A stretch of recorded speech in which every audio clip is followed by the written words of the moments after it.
Today, I'm joined by rapper Tech. Tech, of course, from the group Smif-N-Wessun, and of course, a member of the boot camp Clik. Tech, how we doing? Man, I'm good. Just a little tight. Just finished the morning workout in the park, so I'm good. Awesome. What does a typical workout consist of for you?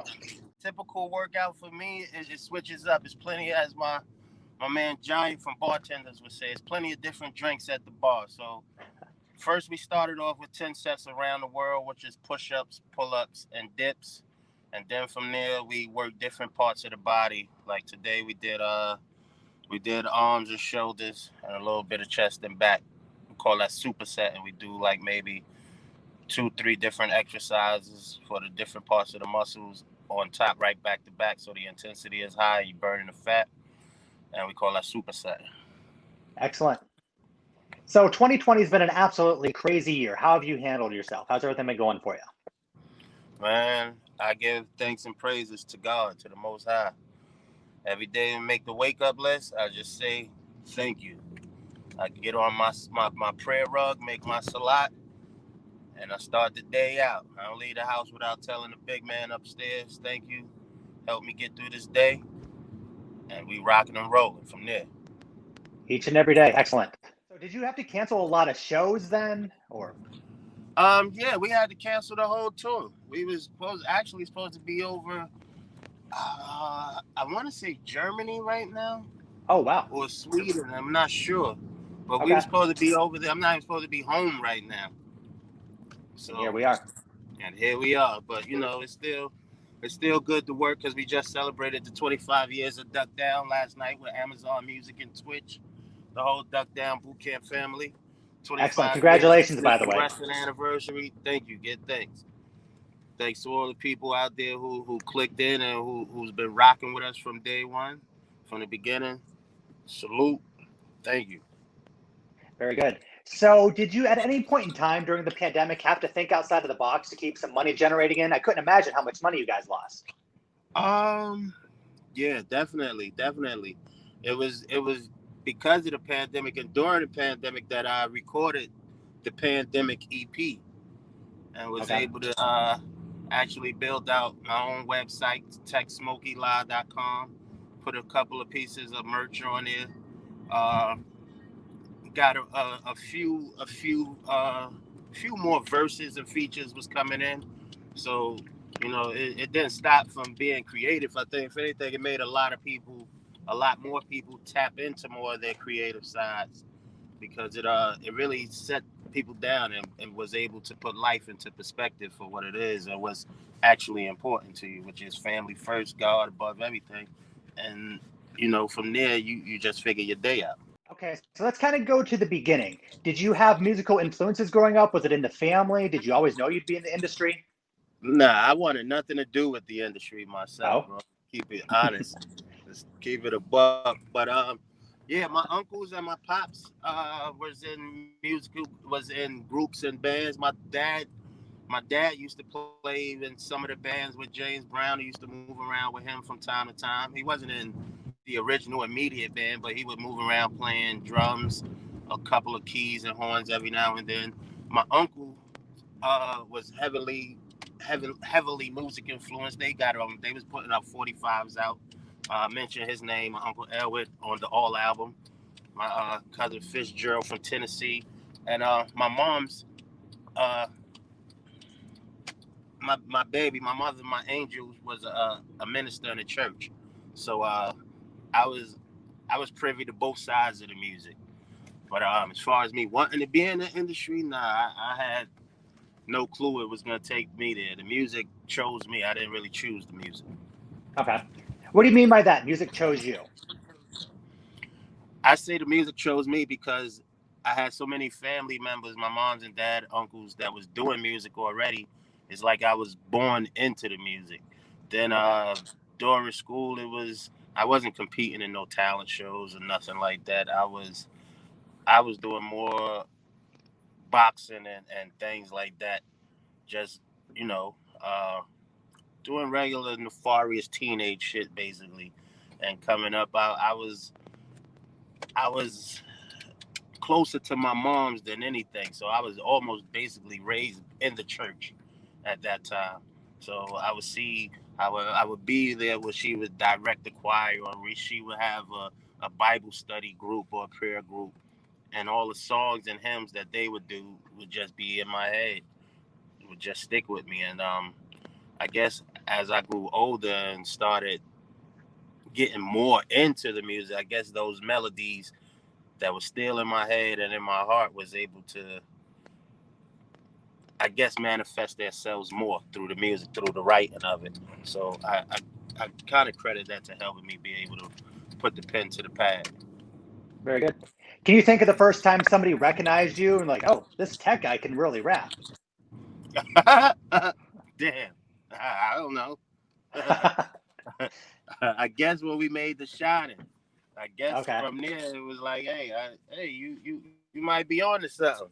So I would have to say for The Shining, I guess that's where it happened. That's where it started for me. I would definitely say for The Shining. Well, maybe even before that, maybe before our Big Brothers, the Black Moon album, because we had the Black Smif-N-Wessun song on there, Into the Stage album. We had the joint with Havoc on that album, You the Man, and Cypher joint. So from there, I guess my talents was being recognized and honed during that time. Okay. What can you tell me about Havoc? How'd you like working with him? Havoc is my brother, man. Havoc is a musical genius. If I'm not mistaken, Havoc is also a Gemini, I want to say. Okay. It's kind of weird because like all my music homies that's in the industry that I really click with are mostly like Geminis. Rest in peace, Big, Tupac, Kiss. There's a few others that's out there besides my brother Steele. He's not a Gemini, but that's my brother. And you know, it's just Havoc is dope, man. Havoc is super incredible, talented, and dope. He's 2 times dope. He's a producer and he got lyrics on the mic. So absolutely, he's hitting you from both sides. Definitely. Were you close to Prodigy as well?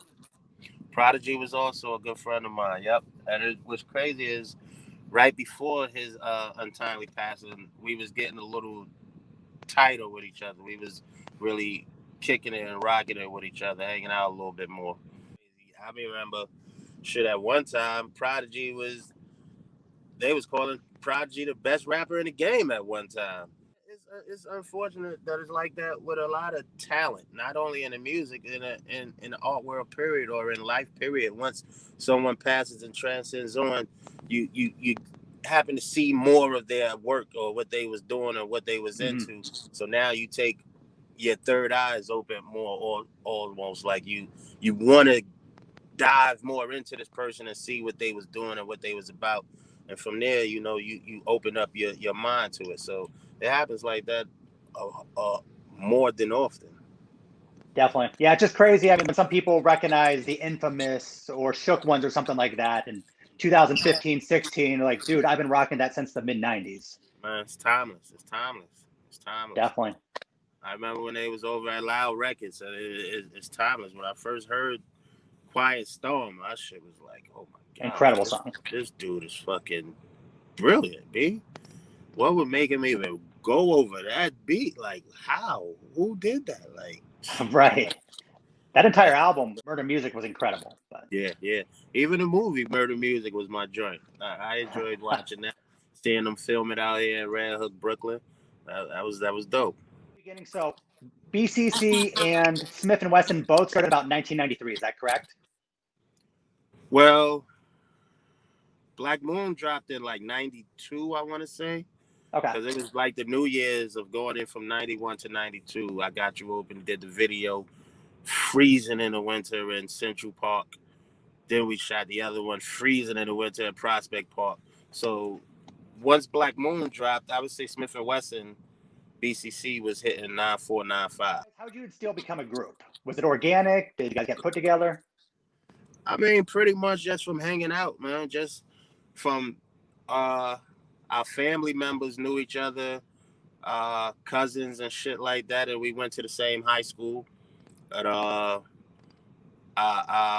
cousin Cookie Head, who you hear us mention a lot on the Shining album, from Breezeway Projects out here in Brooklyn. You know, he's he actually put us together. And from that Okay. that day on, it was day and night, inseparable. How's Steel doing? Still is great. Still is great. We just had the live Duck Down 25 show joined last night at the Poison Rouge with Amazon Music and Twitch. And everybody showed out, man. Showed up and showed out. Very good. Now, can you tell me the difference? So you're in a hip hop duo, you and Steel, you got your incredible group. What's the difference between doing a song with Steel versus when you're doing a song with the BCC when you got 5 or 6 members on there? Pretty much I still shocks and amazes me with his lyricism. But pretty much, like I said, we're brothers, so it's almost automatically like I know where he's gonna come with, and I can almost finish his verse for him before I even hear it. With BCC, it's still so many different personalities. You don't know exactly who you're gonna get this day, or who you're gonna get on this track, or how it's gonna become. But with Still, that's my brother. I can look into his eyes and see where his heart want to go with it, and vice versa. So we talked about The Shining, you guys' first album, had a lot of great songs on there. One of my favorites is Let's Get It On. How was working on that album? Shit, man, that was in the trenches. That was learning. That was training days. Because we didn't know how to make no album. We knew nothing about it. Well, we learned firsthand from being in the studio, breaking day and nights with our big brothers Black Moon, sleeping under piano covers in Calliope Studio, and like starting the session at 11 in the morning, not getting out of the session until 11 the next morning. So we was thrown into the lion's den like fresh bloody meat. So we had to learn fast, and we had to we grew into the industry. What's your favorite song on that album?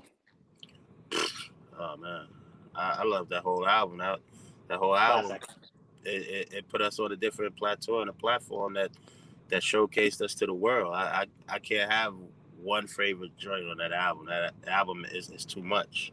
For sure. So how did your life change then? I mean, besides the fame, and you got some money, you was able to buy my family a home. You was able, I had my son, my prize. So from there, it was just, again, we grew up in the industry, so you had to learn from the mistakes of others and the mistakes that you learned as lessons. You just had to learn them, and Okay. it grew us into the men we are today. Do you think a mistake that you may have learned from early on? Shit, yeah, man. You can't trust everybody. It's only a very select few that you can trust. Can't call everybody your brother. And I learned there's a lot of frenemies. Enemies that pretend to be your friends. Frenemies. Fake love and shit like that, man. It's crazy. It's spooky out here. So you still would say you're probably fortunate to have an amazing partner and then have the boot camp Clik. I would imagine all you guys are still close. They're not frenemies, sure. I'm sure. Correct me if I'm wrong. That's family. Okay, so when we jump into your second album, The Rude Awakening, is there a big difference because you were more green getting into the business, like more of a nervous energy when you start from the first album to the second? How was that transition? I think making The Rude Awakening was more, we was able to open up and try to experiment more, try to cover different topics that we had initially done on his Shining, because again, we barely knew what we was doing. So I think we had a little bit more of knowledge of, now we was able to count bars. We know where placement of choruses went. We knew who voices sound better setting off certain songs or where to come in at. So I think making The Rude Awakening, it was just that, a rude awakening to the world and the industry that was us showing, all right, now we kind of know what we're doing, so let's go this route. So a little bit after your first album, I'm not real familiar with this story. I mean, I read about it, but hopefully you can clarify. So you were sent a cease and desist letter from Smif-N-Wessun, the firearms company, and you had to change your name, correct? Correct. Yeah, they sent us a cease and desist letter about the width and length of a dictionary, encyclopedia of everything they made or ever trademarked or whatever, saying we was confusing the consumers, which is totally now cipher. There's no confusion between firearms and music. I don't see where the correlation, where they even interact with each other.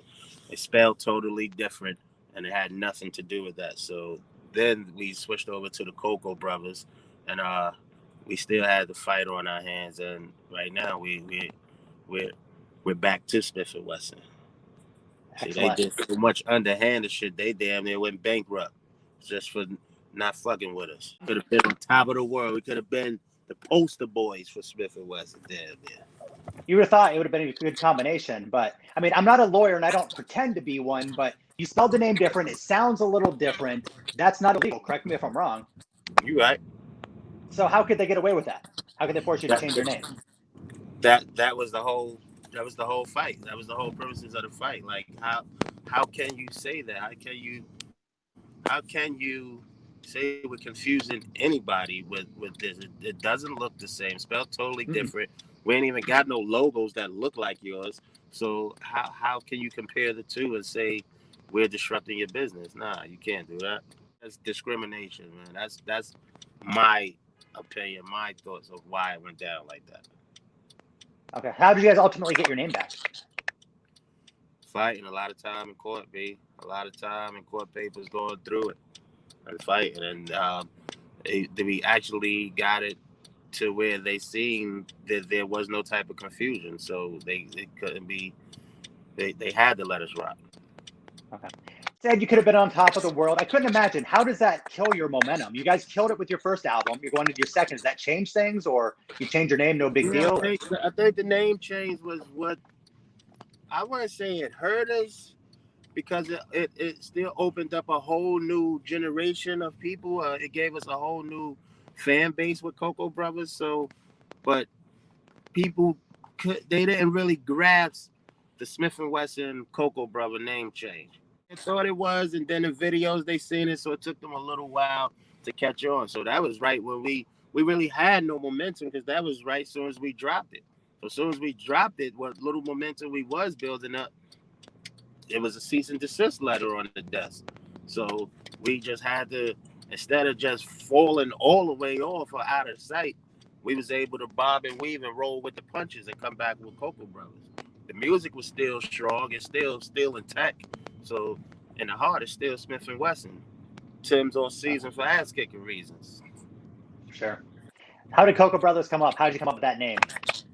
Well, Cocoa Brothers was more of a slang name that was given to us by Big Brother's Black Boom, because we used to, like I said, we was in their session and we used to have copious amounts of marijuana, of chocolate tie and everything, all the black weed from 105th Uptown. My man Yam down in Panama we was rocking, and at every session they'd be like, yo, where the Cocoa Brothers at, man? So that was like another name for weed. So it was like, he was calling us the Weed Brothers. We supplied all of the cocoa, the chocolate, the Mike Tyson. So they're like, yo, where's the Cocoa Brothers at? And it just sort of stuck. So you guys also had an album you worked with Pete Rock on. How was that? Monumental was dope, man. That was dope. That was like, besides Beat Miners, that was the first time we really got to work with a super producer solo on like the whole album. Because we came in with Beat Miners, Baby Paul, Mr. Walt, Evil D, Chocolate Tie. I'm missing somebody, forgive me. But yeah, so working with Pete Rock was like, damn, we got this is the God that made Mecca and the Soul Brother. He did the remix for Run DMC, Down with the Kings. He did Pete Rock and CL Smooth. This is a legend that an icon we rocking with. So I think that's even why the title of the album Monumental came into play, because it was huge for us. Definitely. I like how you brought up Down with the King, one of my favorite songs of all time. What do you think about that song? That's definitely one of my favorite songs. The remix that Pete Rock did is incredible. I was like, nigga, if you, at that time in hip hop, it was like, yo, if you was in that video, you made everybody was in that. Everybody. Well, except Easy-E. He wasn't in there. Sorry, yes. He wasn't in there. But our big brother Buckshot was there, so he held it down for boot camp. So we was straight.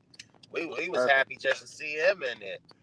And man, that was special. It was like, I'm just trying to think real quick in my head, like what's equivalent to something like that today in this day and time. Definitely. Yeah, everybody was in that video. I don't think we saw Run DMC quite that hardcore at the time either. They came out swinging. Right. Yeah. That when that remix dropped, that took them from already at an iconic level and just flushed them over the top. That just gave them a whole new generational ear and new buzz for a whole new sound of music, but it was still Run DMC. You wasn't confused about who it was. It didn't have to grow on you. Soon as it was a hit, that was a head nodding, neck snapping joint, and you knew that was Run DMC, man. That was crazy. That was beautiful. Sure. What do you think separates Pete Rock from a lot of other producers? He's a Gemini. Pete Rock is a Gemini. I mean, Pete Rock is in his name, the Soul Brother. He's a crate digger for real. Like he goes back to the moms and pop store and actually being there fingering through records and blowing dust off records, and he finds incredible samples, and sometimes the way he chops them up, you don't even know it's unrecognizable. So I mean, that's a talent, that's a skill that a lot of producers don't have, or a time that they can't even get to that. He works all of the machines. So Pete is definitely in a class by itself, man. See, that's the great thing about hip hop and everything, because everyone has their place. Everyone has their notch and their groove that they can grow in, they can get bigger in, and nobody is in that lane except for them, that person or those few people. Definitely. I think you brought up a great example. So a lot of producers will do that. They'll get that old record. They'll just listen to random songs. Maybe something will inspire them. They'll sample it. But if not only can sample it and no one has any idea where that came from, that's another talent that you're not even thinking about. That's definitely a talent. Like you have to have an ear and some type of skill to sit there and just hear 3 seconds of a song from another song and chop it up and make 2 more songs from that. That's incredible. That's like, wow. Like, how? Where did you even find this shit at? Like, how who made you think of this? Where did this thought even come from? Like, how did it go? Like, and then on the machines, all of the truncating and the way they gotta cut it off at the beginning and loop it back up, and you like, I just be sitting there mesmerized. Right. Wow, man. That whole process is a process in itself. So it was times when we was making the studio and he just making the beat up right there, and I'm just like, yo, this dude's a fucking mad scientist, baby. So when we get into the legacy of someone like Tupac Shakur, I feel like a lot of people don't talk about towards the end of his life, right before he passed, he was about to do an album with the Boot Camp Clik, correct? Mm-hmm. We actually finished the album. It's called One Nation. Entire boot camp. It was mainly Black Smif-N-Wessun. Some other artists, Greg Nice, the Outlaws, of course. Damn, what's my man name? Damn, I forgot the homie name.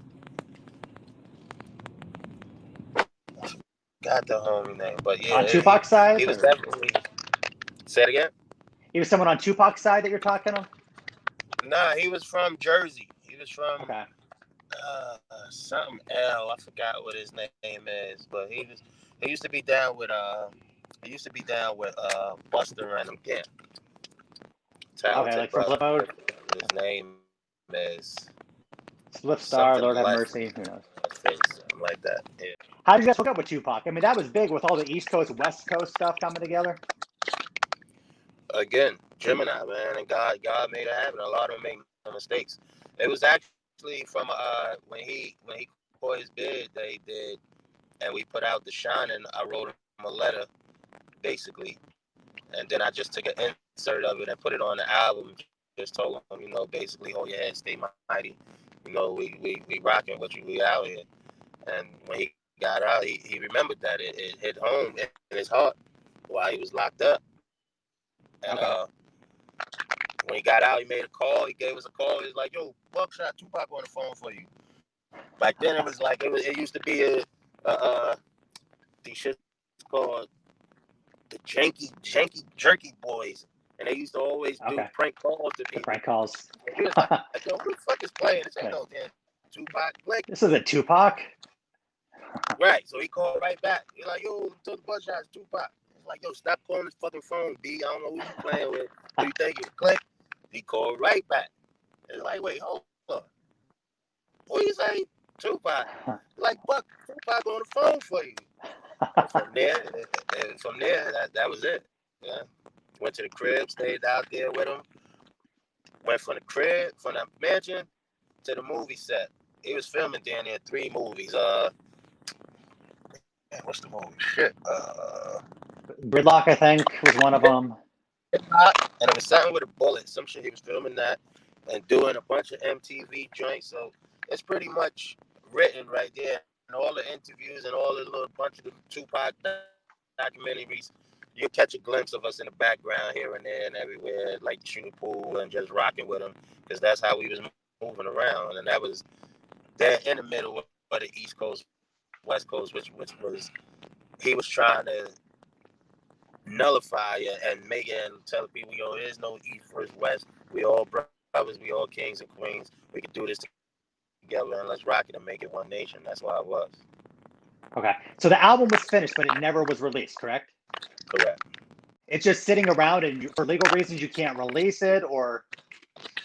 To tell you the truth, I don't know where that album is. Last I heard Rest in Peace Mama Feeney had it. Then I heard Suge had it. So I truthfully don't know where that album is. It's too bad. Robin fans with some great music, I'm sure. Oh yeah, pretty sure. I mean, there was a few songs that was released, like Military Minded. Man at Arms was on a couple of mixed CDs and joints that was on there. So it's floating. Site on techsmokylive.com. I got a few call in and vault joints that's out there. That probably a few gems that haven't been heard. So if you go on to the website, I'm pretty sure you find some good gems up there. Can you think of a time Tupac gave you guys advice or a good Tupac story? Yeah, it was a bunch of them, man. The one that I built my life to this day to work with, that I keep, those things I like to really keep to myself and share with like my son or something. I don't really put too much of that out there. The energy was incredible, but he always said, if you stay ready, you ain't never got to get ready. That's how I approach studio with. You go in there, I do my job, let the engineer do his job, the producer do his job, and together is a little bunch of components making one big machine work better. Talking about Tupac, this doesn't have to be the answer to your next question, but who, in your opinion, is the greatest rapper of all time? B.I.G. B.I.G.? Excellent. What makes him the best rapper of all time? Is it his delivery, his storytelling ability? Everything. Big had it. Big as a star. He had personality. He didn't let his size stop him. He didn't let his look stop him. He was a lovable human being. He was a Gemini. And his delivery, his wordplay, words that you wouldn't even think of putting together in a verse. He was creaming them. He was writing like, he's from Bed-Stuy. Bedford-Stuyvesant alive is one. That's it, hands down, man. There's a lot of dope MCs out there, but to me, sure, B.I.G. Definitely. So as a body of work, what would you want to be remembered as?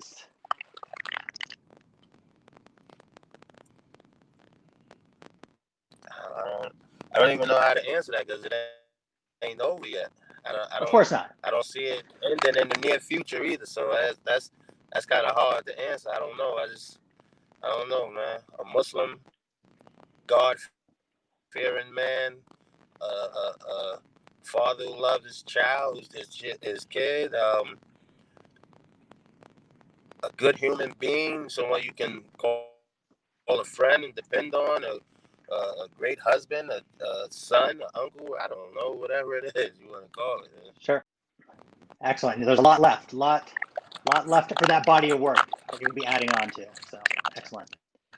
Yes, I have the new album called Priceless, which is set to dropped in January, and Okay. you know, that title speaks for itself. We lost our brother Sean Price, so the world is priceless, man, and life itself is priceless.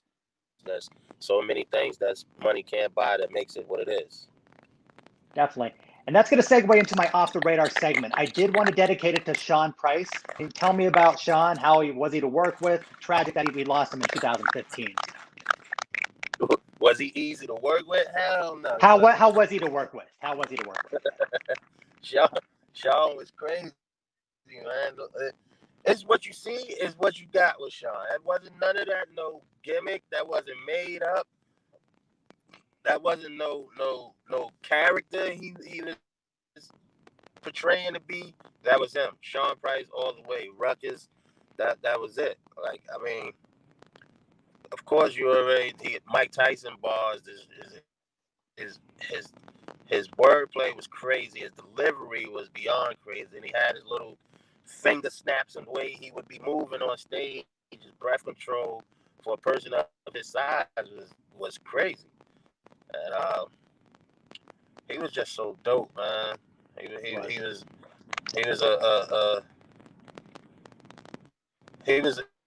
a huge person with a huge heart, man. It's like if he rocked with you, he rocked with you. If he didn't, it was fuck you, and he let it be known all day long. No gray areas, nowhere in between you. I wonder if Sean likes me. No, get the fuck out of here. If he did, he did. Kick rocks. No gray area. He's not faking it. If he doesn't like you, you're going to know it. You're not going to be part of his crew. He's not going to be a frenemy or anything. Nah, he ain't hanging out with you. He let you know to your face. Right then and there, son. Don't fuck with you. Hell no. You whack, you corny. The bars ain't shit. The fuck out of here. You're not getting on my record. No, I don't want to do a feature with you. I don't give a fuck how much you talking about. No, that's it. Nah, nada. Bill Withers. Emphatically, that's what he would call it. One of him and my favorite movies was like Pootie Tang, man. It was incredible. That guy was hilarious, man. That's my brother. Definitely. Can you think of how he matured from the beginning towards the end of his life in terms of the rap game or professionally?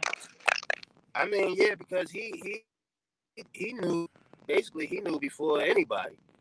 He knew his lane he wanted to jump in, and when he changed his name, he came in and told us, "Yo, I'm not calling myself Ruck no more. I'm using my government name, Sean Price, Sean Deep." He's like, "What? What are you talking about? Why you doing that?" And we couldn't understand it. We ain't catch it at first, but he knew, and look, it did wonders for him. Definitely. So he knew off the top the lane he wanted to go. He had this shit planned out, bro. Gone way too soon. Well, Tech, an absolute pleasure talking to you. Before I let you go, is there anything you want to promote? How can fans follow you? Yes, please check out the website, techsmokylive.com, TEKSMOKEELAH.com.